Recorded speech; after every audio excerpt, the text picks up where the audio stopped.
सर्वेभ्यो नमो नमः। अस्यां कक्षायां भवतां सर्वेषां स्वागतम। बच्चों, आज हम लोग संस्कृत व्याकरण के अंतर्गत शब्द रूप पढ़ेंगे। इसमें हम लोग आज फल शब्द के रूप अलग अलग विभक्तियों में देखेंगे और उसके अर्थ को भी समझेंगे। फल शब्द आकारांत नपुंसक लिंग शब्द है। फल के अंत में आ आता है, इसलिए इसे आकारांत कहते हैं और इसका लिंग जो है वह नपुंसक लिंग है। तो यहाँ पर बच्चों सातों विभक्तियों में और तीनों वचनों में फल शब्द का रूप लिखा गया है। 7 विभक्तियाँ इसलिए कह रहे हैं क्योंकि संबोधन को अलग से गिना नहीं जाता है, क्योंकि संबोधन में प्रथमा विभक्ति का ही प्रयोग किया जाता है।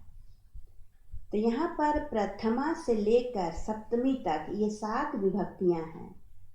तो 7 विभक्तियों में तीनों वचनों को मिलाकर प्रत्येक विभक्ति में 3-3 रूप होते हैं, एक वचन, द्विवचन और बहुवचन को लेकर। तो कुल मिलाकर 21 रूप बनते हैं। किसी भी शब्द के 21 रूप बनते हैं और सभी के अलग अलग अर्थ होते हैं। तो चलिए पहले हम लोग इसको पढ़ते हैं, उसके बाद इसके अर्थ को समझेंगे। फलम, फले, फलानि।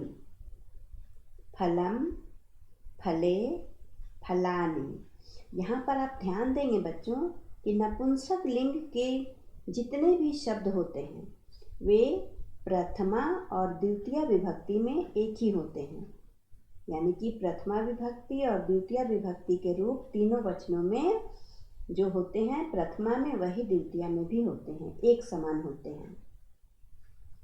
और तृतीया से लेकर सप्तमी तक संबोधन तक पुल्लिंग के समान इसके रूप चलते हैं।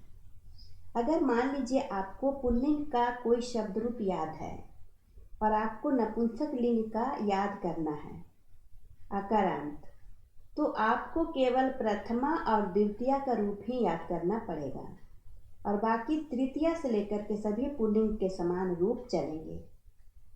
तो यह बहुत ही आसान है, क्योंकि प्रथमा में भी जो है वही द्वितीय में भी आता है, इसलिए आप एक अगर याद कर लेते हैं तो आपको दोनों याद हो जाता है।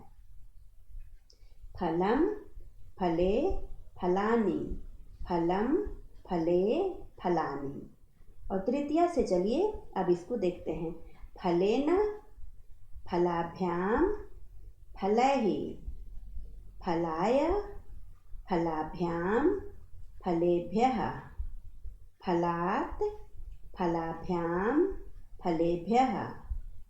फलस्य, फलयोः, फलानां।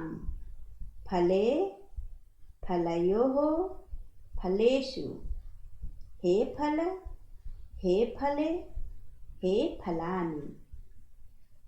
अब इसके अर्थ को समझते हैं। फलम अर्थात एक फल, फले अर्थात 2 फल, फलानि अर्थात अनेक फल। द्वितीय में है फलम अर्थात एक फल को, फले 2 फलों को, फलानि अनेक फलों को। फलेन एक फल से या एक फल के द्वारा। फलाभ्याम 2 फलों के द्वारा या 2 फलों से। फलैहि अनेक फलों के द्वारा या अनेक फलों से। फलाय एक फल के लिए, चतुर्थी विभक्ति के लिए के अर्थ में प्रयोग होता है। फलाया यानी एक फल के लिए। फलाभ्याम 2 फलों के लिए। फलेभ्यः अनेक फलों के लिए। फलात् एक फल से। देखिए बच्चों, यहाँ फलेन इसका अर्थ भी है एक फल से और फलात इसका अर्थ भी है एक फल से। तो दोनों में अंतर क्या है? पंचमी विभक्ति जहाँ पर लगती है वहाँ पर अलग होने का भाव होता है, लेकिन जहाँ पर तृतीया विभक्ति लगती है वहाँ पर अलग होने का भाव नहीं होता है। वहाँ होता है द्वारा, एक फल के द्वारा। और जहाँ अलग होने का भाव होता है वहाँ पर पंचमी विभक्ति लगती है। फलात्, एक फल से। फलाभ्याम, दो फलों से। फलेभ्यः, अनेक फलों से। यहाँ पर चतुर्थी और पंचमी विभक्ति में एक ही रूप होता है। उसके बाद षष्ठी में है फलस्य, यानी एक फल का। फलयोः, दो फलों का। फलानाम, अनेक फलों का।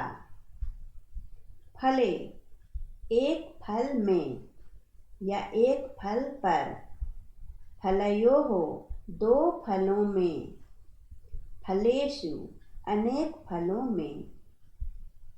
हे फल, यानी एक फल का यह संबोधन है। हे फल, हे फले, दो फल। हे फलानि, हे फल यानी कि अनेक फलों का संबोधन। इसी के जैसा पुष्प, पुस्तक, नगर, मित्र, उद्यान आदि अकारांत नपुंसक लिंग के रूप चलते हैं। अगर एक आप याद कर लेते हैं बच्चों, तो जितने भी आकारांत नपुंसक लिंग होंगे सभी आपको याद हो जाएंगे। इसलिए अगर आप बालक याद किए हैं तो फल में आपको केवल प्रथमा और द्वितीया का ही याद करना पड़ेगा, बाकी बिल्कुल बालक के समान ही रूप इसका चलता है। तो इसे आप अपनी अभ्यास पुस्तिका में लिख लें और इसे याद करें। आशा है आपको समझ में आया होगा। अब आप इसे अच्छी तरह से जोर जोर से बोलकर अभ्यास करें और इसे याद करें। धन्यवाद।